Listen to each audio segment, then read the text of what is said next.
ليس البر أن تولوا وجوهكم قبل المشرق والمغرب ولكن البر من آمن بالله واليوم الآخر والملائكة والكتاب والنبيين وآتى المال على حبه ذوي القربى واليتامى والمساكين وابن السبيل والسائلين وفي الرقاب وأقام الصلاة وآتى الزكاة والموفون بعهدهم إذا عاهدوا والصابرين في البأساء والضراء وحين البأس أولئك الذين صدقوا وأولئك هم المتقون۔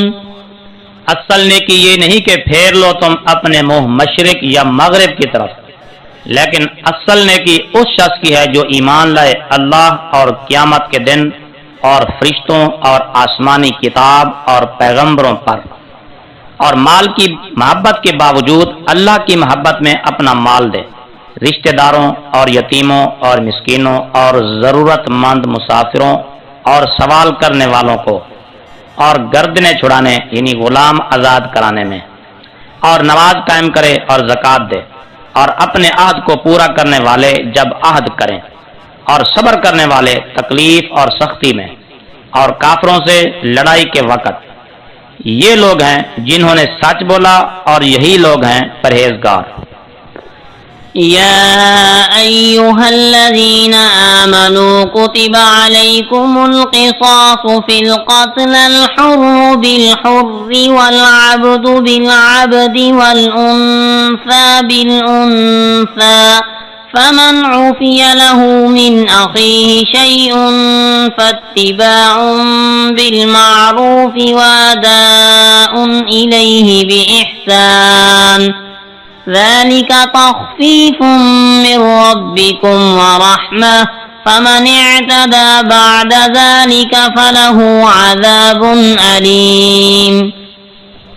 اے ایمان والو، فرض کیا گیا تم پر بدلہ ان لوگوں کے خون کا جو ناحق قتل کیے جائیں، آزاد کے بدلے آزاد، اور غلام کے بدلے غلام، اور عورت کے بدلے عورت۔ تو جس قاتل کے لیے اس کے بھائی مقتول کے وارث کی طرف سے کچھ معاف کر دیا گیا تو بھلائی کے ساتھ مطالبہ ہو اور نیکی کے ساتھ اس کی طرف ادائیگی، یہ تمہارے رب کی طرف سے سہولت اور رحمت ہے۔ پھر اس کے باوجود جو زیادتی کرے تو اس کے لیے دردناک عذاب ہے۔ وَلَكُمْ فِي الْقِصَاصِ حَيَاةٌ يَا أُولِي الْأَلْبَابِ لَعَلَّكُمْ تَتَّقُونَ۔ اور تمہارے لیے قصاص میں حیات ہے اے عقل مندو، تاکہ تم خون ریزی سے بچو۔ كتب عليكم إذا حضر أحدكم الموت إن ترك خيرا الوصية للوالدين والأقربين بالمعروف حقا على المتقين۔ تم پر فرض کیا گیا جب تم میں کسی کو موت آئے، اگر وہ کچھ مال چھوڑے تو وصیت کرے اپنے ماں باپ اور قریبی رشتہ داروں کے لیے دستور کے موافق، یہ حق ہے پرہیزگاروں پر۔ فمن بدله بعدما سمعه فإنما إثمه على الذين يبدلونه إن الله سميع عليم۔ تو جو وصیت سن کر اسے بدل دے تو اس کا گناہ انہی لوگوں پر ہے جو اسے بدلیں، بے شک اللہ سب کچھ سننے والا خوب جاننے والا ہے۔ فمن خاف من موص جنفا أو إثما فأصلح بينهم فلا إثم عليه إن الله غفور رحيم۔